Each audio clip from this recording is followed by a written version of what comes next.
Existem pessoas que se julgam mais importantes, mais poderosas do que as outras e vivem desrespeitando os outros. Um exemplo disso que existiu na história foi Vlad o Empalador, que viveu no século XV, foi um rei da Valáquia.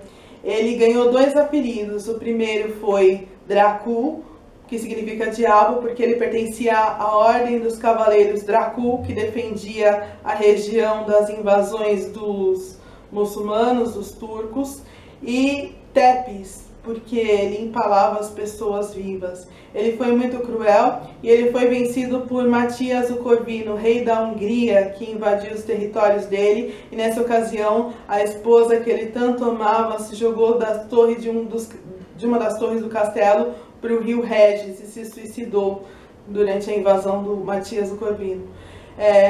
Escreveram um livro sobre ele, né? Conde Drácula, de Bram Stoker, é uma ficção, e ele conta a história de um corretor de imóveis chamado Jonathan Harker, que sai de Londres para ir para Budapeste, para aquela região, para vender um território que fica em Londres, um terreno, para o Conde Drácula.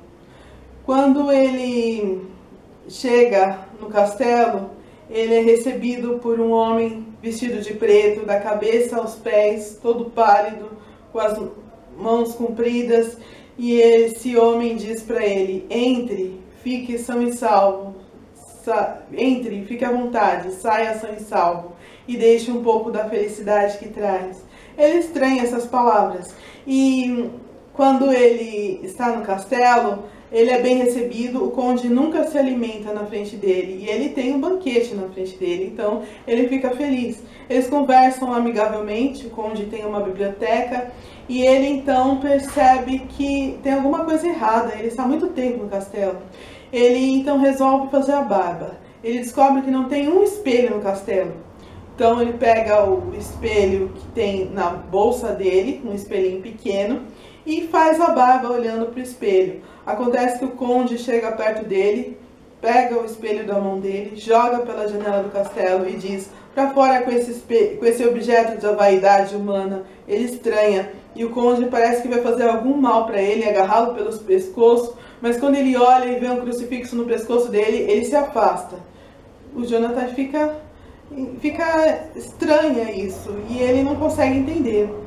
Passado algum tempo, o conde sempre adia a saída dele, e ele tenta sair e ele descobre que ele está trancado no palácio. O conde diz que ele pode passar por todos os recintos do palácio, desde que as portas estejam abertas. Onde as portas estiverem abertas, ele pode entrar, e que ele nunca deve sair do quarto dele à noite. Então ele resolve sair, e ele vê pela janela um acampamento de ciganos. Ele escreve uma carta pedindo socorro para um cigano e joga moedas de prata para ele. O cigano põe a carta contra o peito e ele parece entender a mensagem dele. Poucos instantes depois, o conde chega no castelo com a carta na mão e diz: o cigano me entregou isso. E ele pega uma vela, coloca fogo na carta na frente dele, e ele estranha, e ele percebe que ele está preso e não pode fugir. Quando ele chega para mexer nas coisas dele de novo, ele percebe que todos os papéis tinham desaparecido.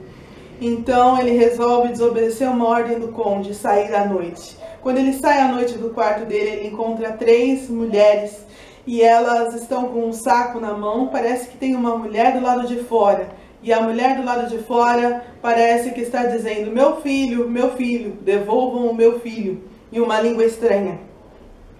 E aquelas mulheres então tiram um bebê do saco e o devoram vivo na frente dele. Ele fica horrorizado, ele desmaia, e quando ele acorda, ele está novamente dentro do quarto dele.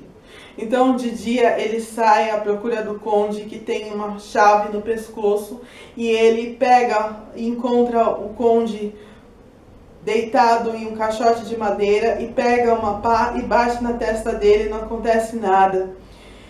E ele não consegue fugir.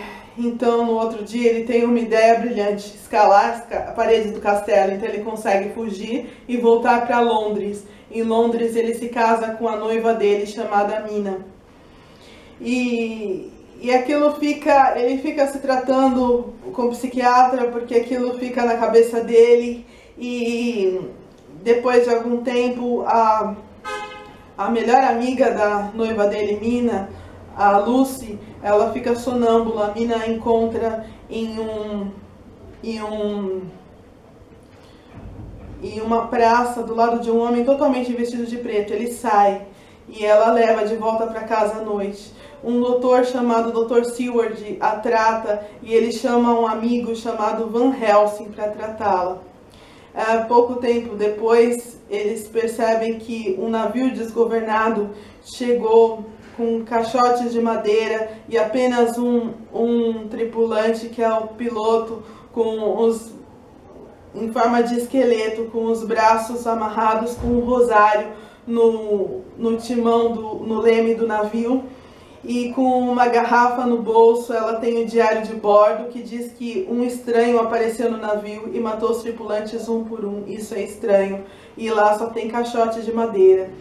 Van Helsing trata da amiga da Mina, que está sonâmbula, e ele faz amizade com o Jonathan Harker, esse Dr. Seward, o noivo da Mina, e mais um homem chamado Quincy Morris. Eles tratam dela, só que ela acaba morrendo e ele diz para eles que ela passou por um estado pior, agora ela será uma morta-viva. Eles não acreditam, até que nos jornais aparece a notícia de que uma dama de branco ataca crianças. As crianças aparecem com 2 mordidinhas no pescoço, dizendo que foram pegas por uma dama de branco. E ele então diz para os amigos dele que essa dama de branco é a amiga da Mina que se transformou em vampira. Eles acham isso estranho e à noite eles vão para o cemitério dela, da Lucy, e a encontram como morta-viva. Então o Van Helsing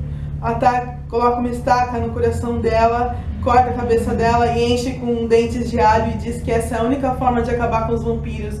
E agora eles têm que acabar com o rei dos vampiros. Então eles vão atrás de todas as caixotes de areia que foram encomendados, porque eles foram mandados pelo Conde Drácula. E nos caixotes de areia tem solo sagrado, o único lugar onde o conde pode dormir e se refugiar durante a noite. Então eles colocam pó de hóstia em todos esses caixotes para esterilizá-lo, para que possam queimar o vampiro. E resta apenas um, e eles precisam descobrir onde esse caixote está. Até que o conde morde a Mina, a esposa do Jonathan Harker. Isso acontece, mas ela não se transforma completamente em vampira, ela está se transformando, e o Van Helsing a hipnotiza para saber onde ele está. Ele está em um navio com um caixote de madeira rumo à Transilvânia para voltar para o castelo dele. Então eles seguem em terra para o lugar onde ele está.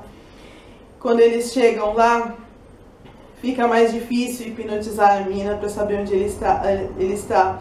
Então Van Helsing faz um círculo de hóstia e coloca ela dentro do círculo de hóstia para ela não sair, porque ela pode se transformar em vampira. Aparecem 3 figuras femininas, 3 vampiras que dizem: junte-se a nós, Mina, você é uma de nós. E ele segue elas até uma capela e ele coloca estacas no coração delas e enche a cabeça delas de alho, até que ele vê um túmulo escrito Drácula. Quando ele sai de lá, ele encontra a Mina e eles se encontram com os 4 moços que estão ajudando, e eles estão seguindo uma carroça com ciganos, com armas. Eles apontam as armas para os ciganos para eles soltarem o caixote do Conde Drácula. Eles conseguem abrir o caixote do Conde Drácula. Um deles, chamado Quincy Morris, ataca uma faca no coração dele. Um outro corta a cabeça dele e ele se transforma em cinzas, porque faz muitos séculos que ele era um vampiro. Moral da história: se você for tratar as pessoas com desrespeito, com certeza elas vão revidar, elas vão te tratar com mais desrespeito ainda.